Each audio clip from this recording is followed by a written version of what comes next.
Hi, everybody. It's Julie. Welcome to Hello Monday.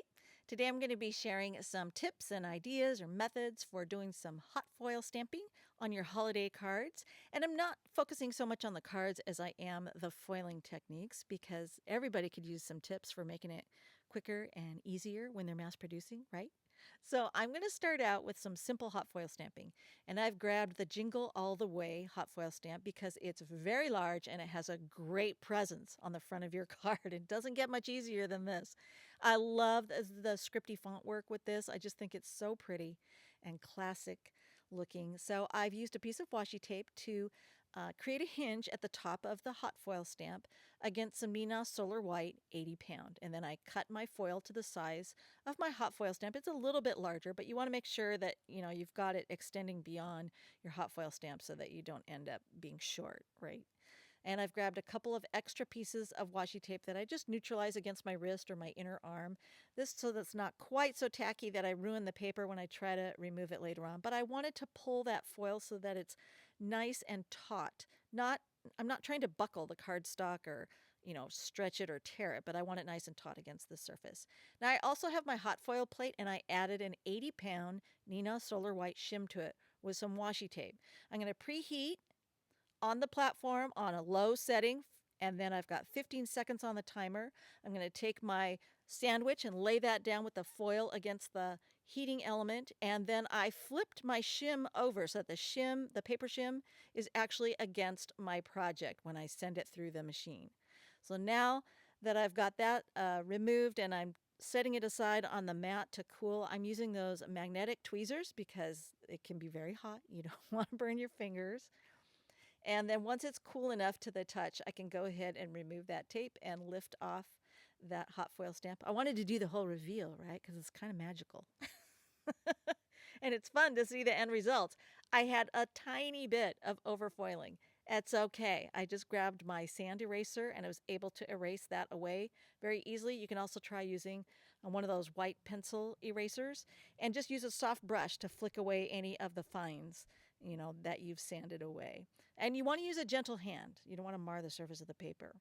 Now I'm going to do some hot foil stamping over dye-based inks. And I used a mix of Concord and Ninth. This is Poppy, which is a nice kind of a holiday red or a true red.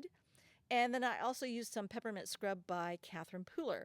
And I'm stamping onto some Basil Card Shop. This is Waxy Lips, which is pretty close to a Christmas red or a true red. And I want to just have kind of tone on tone with a little bit more dark tones here and there, which is why I mixed up the inks a little bit. And then I'm going to position this hot foil stamp there so that I can have it a little bit deliberately on an angle. The great thing about the font work in these hot foil stamps is you don't have to sit there and fuss with trying to get it perfectly straight, right? So you can get them on there, and if they're at an angle, it's okay. It's all good. It'll look deliberate and like it was meant to be that. So I've got another piece of foil. Again, the silver matte finish side is against the paper and the pretty side is against the hot foil stamp. And I've got some washi tape as a hinge and a couple more pieces to just pull the edges of that foil nice and taut against the paper surface. Preheated again.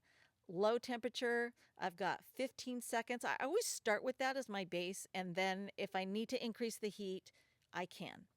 Now I went ahead and kept my shim on my hot pad there, but I did flip it over so that the cardstock shim was against my project. That seems to give me the best results. And then I'm just going to very carefully remove that after it's cooled, of course, so I'm not burning my fingers. And there you can see that's the end result you want to see when you first lift off that hot foil stamp. And then when you peel away the foil, there we go. That's what I'm talking about, right? It looks so gorgeous. In real life, it is absolutely a stunning effect and so worth the effort. Had a little bit of overfoiling. I just used my sand eraser to remove it and it worked out great.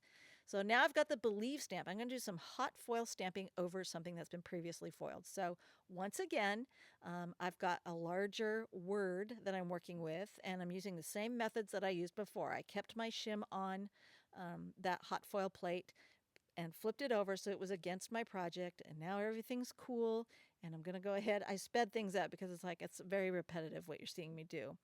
And then I got a lot of overfoiling here. So probably because I didn't pull it taut enough so that it was pretty flat against the surface, but that sand eraser did a great job of removing the excess foil.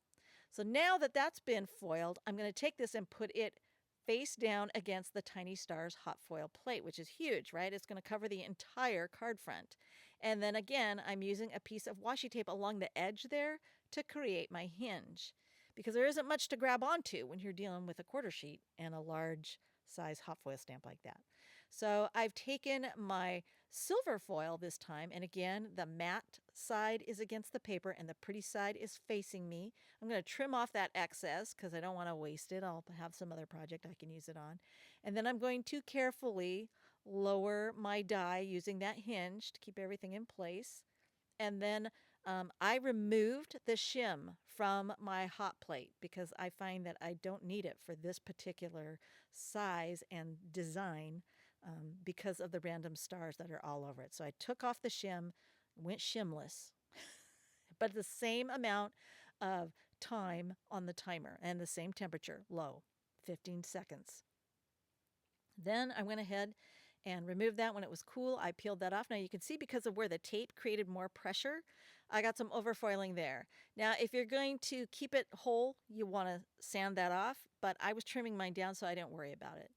So now I'm going to grab my antler dies. I wanted to do a little bit of foiling with some low profile dies. So this is great that you can use all of your hot foil die or your regular die cutting dies to do some hot foil stamping. So this is going to give me an outline image, and you can see how I use the tape to keep it all in place. And then I sent that through my machine, and again, no shim this time around. I don't need it for this. I might end up with quite a bit of overfoiling if I used a shim on this. So I just stuck with my naked plate and sent it through. Be sure to experiment with your different surfaces and the foils that you're working with in your hot foil stamps to find the combinations that work for your machine and the materials you're using.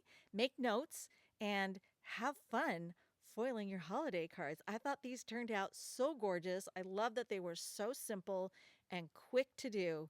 Man, you could just pump these babies out. Happy holidays, and thanks for watching.